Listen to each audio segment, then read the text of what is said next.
धाकड़ खबर, बेखौफसुमा बेबाक अंदाज। बीजेपी के नेताओं के खिलाफ और जिनके तार होम मिनिस्ट्री की पॉलिटिकल लीडरशिप तक जुड़े हुए हैं, उनके खिलाफ हमने सबूत जुटा रखे थे। वो सबूत छीनने के लिए और अगर मौका लगे तो हमें जान से मारने के लिए ये रेड की गई थी। डायरेक्टली कल धमकियां नहीं मिली, इनडायरेक्टली वही धमकी कि जो आप कर रहे हो वो करना बंद कर दो, नहीं तो आप देख ही रहे हो क्या हो रहा है। क्यों की गई छापेमारी? देखिए, हम लोग जो हैं देश के बहुत सारे सीनियर आईएएस ऑफिसर, बहुत सारे सोशल वर्कर, जो सरकार की बहुत बड़ी बड़ी करप्शंस और दूसरी चीज़ों पे हमारे क्लाइंट्स हैं, वो सबूत छीनने के लिए। और जो लेटेस्ट कार्य चल रहा है अभी दिल्ली दंगों में, हमने आरएसएस बीजेपी के नेताओं के खिलाफ और जिनके तार होम मिनिस्ट्री की पॉलिटिकल लीडरशिप तक जुड़े हुए हैं, उनके खिलाफ हमने सबूत जुटा रखे थे। वो सबूत छीनने के लिए और अगर मौका लगे तो हमें जान से मारने के लिए ये रेड की गई थी। इसके अलावा इसका कोई मकसद और रीजन नहीं था। छापेमारी के दौरान क्या क्या हुआ?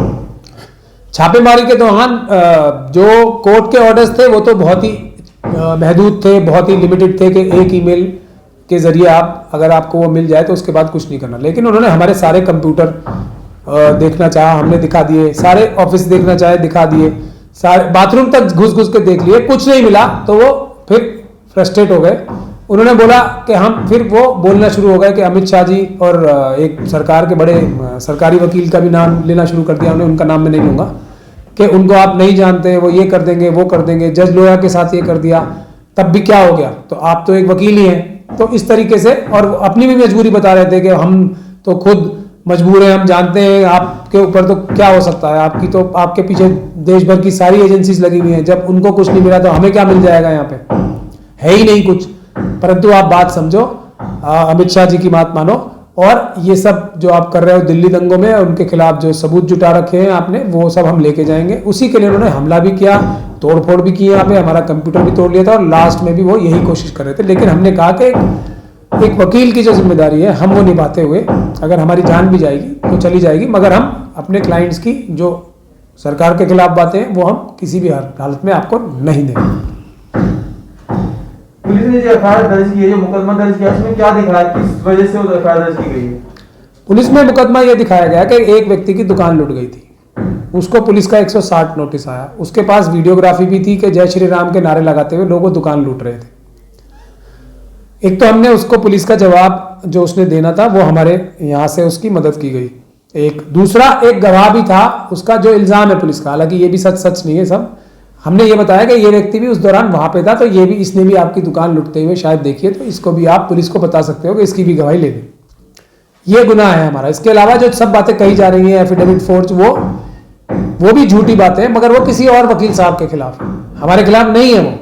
मगर क्योंकि ये सब तो झूठ तंत्र है और भोपू मीडिया है, तो ये सब झूठी बातें करते रहे, हमें कोई फर्क पड़ता नहीं है उससे। हम भारत का संविधान मानते हैं, बाबा साहब डॉक्टर भीमराव अम्बेडकर है, हम डरने वाले नहीं हैं। अभी फिलहाल कोर्ट में क्या चल रहा है?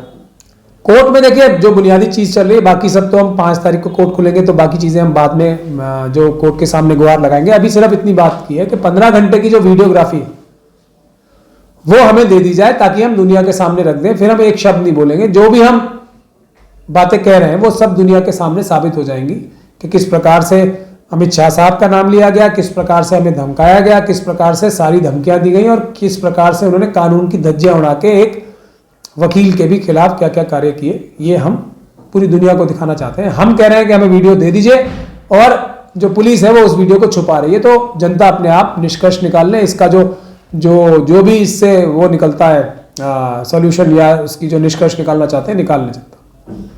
कल आपको पुलिस स्टेशन बुलाया गया, वहां पर क्या सब पूछताछ आपसे हुई, क्या सवाल है?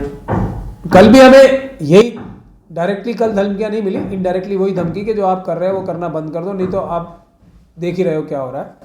और फिर हमें ये बोला गया कि आप पाकिस्तान एम्बेसी पे जो आपने प्रोटेस्ट किया था वो आप नहीं करोगे।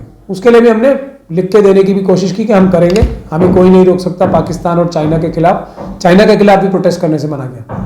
हमने यही कहा कि हम तो करेंगे, क्योंकि ये दोनों मुल्क जो है भारत के दुश्मन है और हम इनकी जो हरकतें हैं उससे बहुत ज़्यादा नाराज़गी है देश की जनता में, तो हम इन दोनों के खिलाफ भी प्रोटेस्ट करेंगे। मगर ये भी मना किया गया हमें कि आप पाकिस्तान और चाइना के खिलाफ प्रोटेस्ट भी नहीं करो।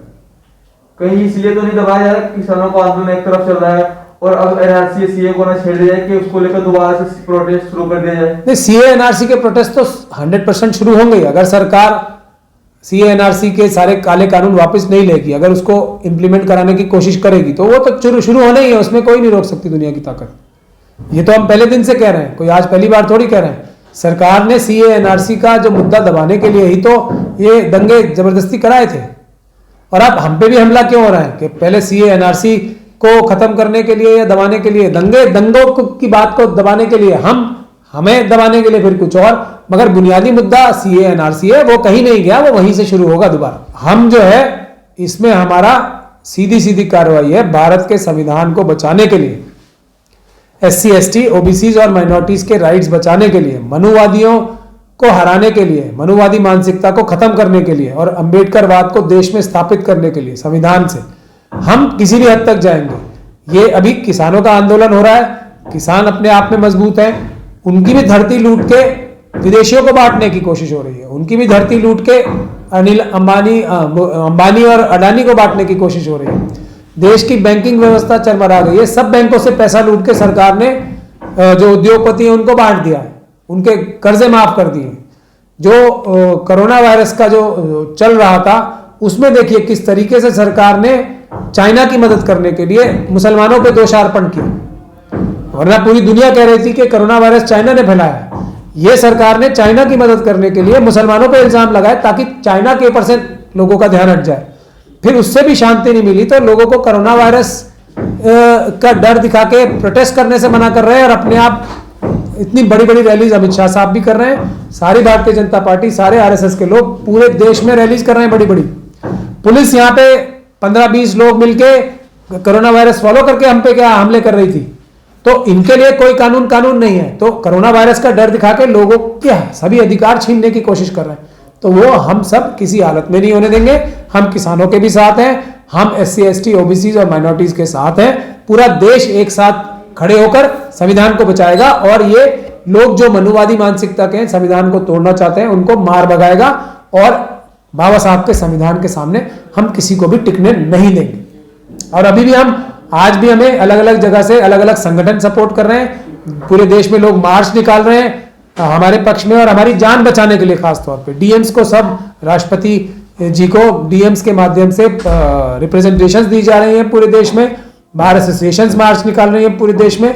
अभी दिल्ली में भी कोर्ट खुल जाएंगे तो वकील हम सब लोग बैठ के, क्योंकि मुझसे भी बड़ा जो बात है, एक इंडिविजुअल महमूद प्राचार्य के ऊपर हमला कर दिया जाए, मार दिया जाए, कोई बात नहीं है, लेकिन भारत के संविधान पे, भारत की जो ये अदलिया है, न्यायिक व्यवस्था है, उस पर हमला किया जा रहा है, उसके लिए सारे देश के वकील साथ है, और हम इनको संविधान किसी हालत में तोड़ने नहीं देंगे। छापेमारी कितने घंटे तक चली? 15 घंटे तक छापामारी चली। 200 लोग नीचे थे, 15 से 20 हथियारबंद लोग ऊपर थे, लैपटॉप्स लेके आए, हैकिंग डिवाइसेस लेके आए, नीचे भी सब था। 15 घंटे से भी ज्यादा चल के मिला क्या? कुछ नहीं। तो ये बुनियादी बात यही है कि जो भी है ऊपर वाला भी हम लोगों के साथ है, क्योंकि हम सच और इंसाफ की और संविधान की लड़ाई लड़। इतनी लंबी छापेमारी चली 15 घंटे तक, क्या अभी तक किसी मसले में इतनी लंबी छापेमारी देखी गई है?